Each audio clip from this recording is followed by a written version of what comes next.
Hello. Hi. Today we're going to learn a little bit about somebody who is too fast and too independent. Are they the same person or two separate people? We'll find out. Let's get to the messages. Jordan's messages. Supporter message, Josh. Support. It's the greatest time of year. People say it's Christmas. People say it's Hanukkah or whatever. It's really supporter message time. It comes all the time.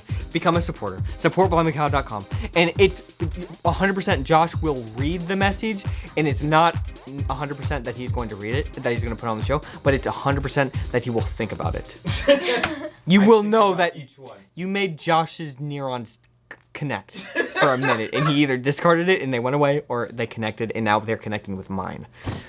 You're potentially two people away from a piece of paper. Hello, Jordan, Josh, and Sarah. They actually wrote that. We're getting to some new questions. Great. My friend Peter, who I've known since I was 4, has just started to date this girl from our church. This is where I get confused. My friend Peter, who I've known since I was 4. Okay, so she's committed to this guy, but she doesn't want to admit it. She loves him, but she's scared. She's known him since she was 4. Has started to date this other girl from our church. Her name is Georgia. And she's very sweet. Georgia has been in a couple of relationships, and every single time she enters another one, it always moves too fast. She gets too close, physically, super fast. I thought it'd be different this time because Peter is a great guy, unlike other guys she's dated. I love Peter. Also, he was homeschooled in the same group as me, where we all kind of agreed that kissing isn't something to take lightly. I thought maybe they'd take things slower, but no! Turns out I was wrong. They kissed a week into talking to each other before they knew if they were going to date. What should I do? Should I talk to Peter about this? He's one of my best friends and we're close, but he hasn't talked to me about Georgia. Also, Peter liked me for 9 years. I still kind of think that he likes me. He tells me how much I mean to him as a friend, how he's so thankful we're as close as we are, and that he's glad I'm always there for him when he needs it. But I also know that he can't like me anymore. Not anymore. I'm almost engaged, and now he's dating someone. This makes the situation even weirder. How do I help my friend? Why do I feel so weird about this? Look, I get this, okay? You're stuck in a hard place because it's not that you like Peter, but you have a connection with Peter because you liked Peter in the past. Okay, just admit it. You've never admitted this to yourself. I'm admitting it to you right now. Peter liked you, you liked Peter. Nobody said anything because you guys were young. Okay, now you're older and you still feel this connection with this person because that's how humans are created. You've known this person forever, okay? Peter has known Georgia for 2 days and he's already making out with her. There's something intrinsically messed up here, okay? It's not that you wanted that, but it's like, now this dude, it's messy, okay? There's no other way to put it. That's why we're in messages land. Now you're engaged, okay? You love this guy. You guys are gonna be happy, married. You love it. It's amazing, okay? But you're still worried about Peter because of this intrinsic connection that you have with this person. Let me tell you something right now. Peter is going to go down this route, and you've got to let him go on this bumpy road. There's nothing you can do to stop him. There's nothing you can do to save him. Doesn't matter if you say, I mean, personally, I've been in a situation like this before. I wouldn't even say anything to this dude, okay? You, on the other hand, okay, you're just gonna live your life. One day, Peter is gonna come back. George is gone. Like, she's gone. Who even was she? She came to church like a couple times. Now she's gone, okay? He's gonna come back, and you guys are gonna have a conversation, like, for the first time in forever. And you're not gonna mention anything about Georgia. He's not gonna mention anything about Georgia. You guys will never go to Georgia again. And you guys are gonna have a great relationship from then on. You're gonna be married. He's gonna maybe find somebody, I don't know, but Peter's gonna be that guy who's always around, and you guys are always friends. But how's Peter doing? I don't know, but we're friends. I've known him since I was 4. That's the extent of the relationship. You can find a woman. He can't find anybody. He comes and he talks about his woes and his problems. That's the extent of the relationship. If you keep him around, okay? If your bond is so close that you guys stay friends, okay? I have prophesied exactly, literally exactly what's going to happen. I believe in Peter. I don't think Peter's gonna let this thing with Georgia go on for too long. I really don't. I believe in the man. He's making a mistake right now. But you gotta let people make mistakes, okay? And then he's gonna come fumbling back, and he's gonna be like, "Hi, I'm Peter." He's gonna wipe the sweat off his face. He's scared. and then you're just gonna welcome him with open arms. You guys are gonna have a great relationship. The end. Guys, in case you don't get enough of me on messages, okay, I created a new podcast called the If Then Podcast. It's all about getting uncomfortable and rewiring your brain to try new things. I've been working on this thing nonstop for months now, and I would really love it if you went to ifthenpodcast.com and checked it out. Please check it out for my brother. Look, I gotta have a good mental state so I can keep going and answering your questions on messages. That's what it's all about. Messages is gonna go downhill if you don't check out this podcast. It will. In the podcast, I do all the sound design, the voices and everything. Josh, it's not your typical podcast. That's your typical podcast. It's not your typical podcast. When I got married and immediately bought my first house, I knew nothing. Congratulations, kids. Here's the keys. Thank you, sir. Oh, but don't forget, be sure to change the locks. Imagine Adventures in Odyssey on steroids. Wow. I'm kidding. But it is. It's like that more like voice acting kind of stuff at times, and so it's. I don't know how to explain You're telling it. stories on your podcast. Yes, it's stories. I'm very happy with the feedback, but I would love to hear from more of you guys. So please, ifthenpodcast.com, check it out now. Whatever. Hi, Jordan and Josh and Sarah. This message is a bit more nuanced. I have been single my whole life, mostly by choice. I didn't date in high school, focused on college, now have a bachelor's degree and career, and I'm going for my master's. I live on my own and take care of things around the house myself.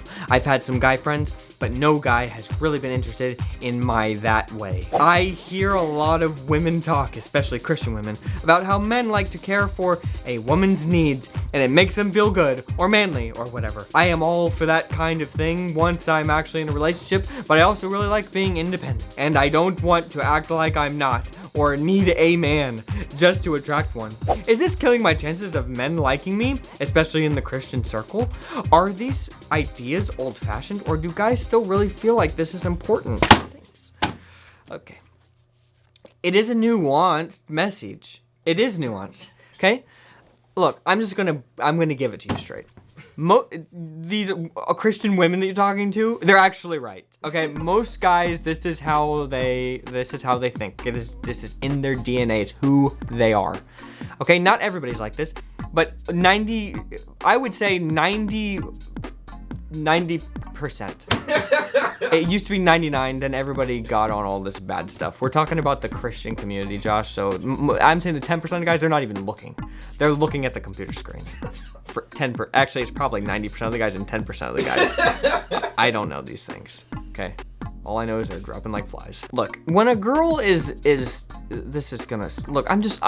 here because you asked me questions. I'm telling you what people think in their deepest thoughts that they don't want to say, but it's what they think. That's why we're here on Messages. That's why I'm here in Messages land. Guys in their deepest thoughts, they think that they're not super attracted to somebody who is extremely independent, okay? If you're extremely independent, it is going to be hard to find a guy. That is just period. That's just how it is. That's what I have noticed, okay? Now, Sarah, you're pretty independent, but Sarah does this in a tactful way. It's not like I've met these people where they're just these girls who are so independent, and it's like they don't want anything to do. They don't need any help. They don't want anything like that. It comes across as being abrasive. Extremely abrasive, okay? There's got to be a balance. It's fine to be independent, but it's not fine to be an abrasive person. And I know some people are like, well, girls, when they're independent, people just think they're abrasive because girls are, they just think that they're supposed to be servants. And so if a girl is even normally independent, then people just think that they're abrasive. Maybe that's true. But I've met a lot of girls who are pretty abrasive. And they are that independent, like, I don't need a man kind of vibe, okay? I mean, if a guy walks around saying, I don't need a woman, that would be annoying. I hate those guys. It's on the attitude. The dude. So if you are all for it in a relationship, then maybe you're not putting that out. She doesn't feel like she needs a guy, but she's happy to have a guy when that time comes, when she wants to prove to herself that she can be independent. That she can do things on her own. I think that people are always married to something, okay? You if you're not married to a guy, you're married to the college institution. If you're not, when that's gone, who are you gonna be married to next? For guys, a lot of them are married to porn. It's all they're married to. It's all they'll ever be married to. Jordan, I'm addicted to porn. How do I want to be with a girl? What do I do? Okay, you know how many times I've gotten that? Okay, everybody's married to something. So you've got to figure out, do you want to be married to the thing that you're married to? And if you don't, get a divorce. Unless it's a real person. And then at that point, there's some biblical things that you can find in some verse somewhere that I haven't read because I'm not interested in divorce personally. Oh. So I haven't gone. I've never read. I haven't even gone down that route. I refuse. I've only heard that from people who are divorced. They're like, well, the Bible says there's specific things. It's like, okay, that's whatever. Okay, I'm glad you went down that and looked that up one time. Infidelity. Whatever that means. Haven't looked that up in the dictionary either, Josh. Just gets that's how disinterested I am. Don't even understand. Don't even define the word. You're at this time in life where you want to do school, and that's fine, okay? But there's gonna be a time in life when you're gonna be done with that, hopefully, and you're gonna at that point it's gonna get desperate that you're gonna want a guy, and you're gonna start going into hyperdrive, but you're gonna be in this so independent mode that it's gonna, people get older, and then it's harder to find people when you're older. That's just a scientific fact, okay? I've seen this with a lot of my friends. And at that point, it's like, well, I had my independence, but now it's like I'm just married to my independence, and it's hard to find anybody else. Not saying that you can't find anybody else, but it's way harder, and it's gonna be way more stressful, and you're gonna feel like you're running out of time. That happens to guys too. This happens to guys too. But it happens a lot to girls. So I would be careful with the amount that you emphasize on this independence thing, because one day you're gonna realize that, well, maybe one day you'll realize, or you'll think to yourself, wow, I wish I hadn't have put so much emphasis on that, and I had a paradigm shift towards something else. Wake up one day and realize I'm alone. Yeah. I've got nobody. That's a sad thing. That is sad. It's like sometimes when the words are coming to me, it's just zaps everything out of me. It's like a bolt of lightning tells me the answer, and then I give the answer like a bolt of lightning. Imagine bolts of lightning coming out of you with every syllable that you speak. That hurts at some point, Josh, that you start to feel that pain. You have scars. I learned this week that lightning strike is hotter than the surface of the sun. Oh yeah. That's exactly how I feel. I know someone who got struck by lightning. No, you don't. What are you talking about? I do. I know of them. Who are you talking about? Friend of a friend. Oh, okay, a friend of a They friend. have holes on their windows now. My tree got struck by lightning. The interesting fact, Josh, lightning never touches the ground. It always meets it in midair. So like when a lightning hits a tree, it's really the lightning going through the ground, up the tree, and then it meets in midair and blows it to smithereens. That's what happens to you. That's what happens to me. I meet the voice halfway, and the answers spit out. Nothing messy. And leave good messages.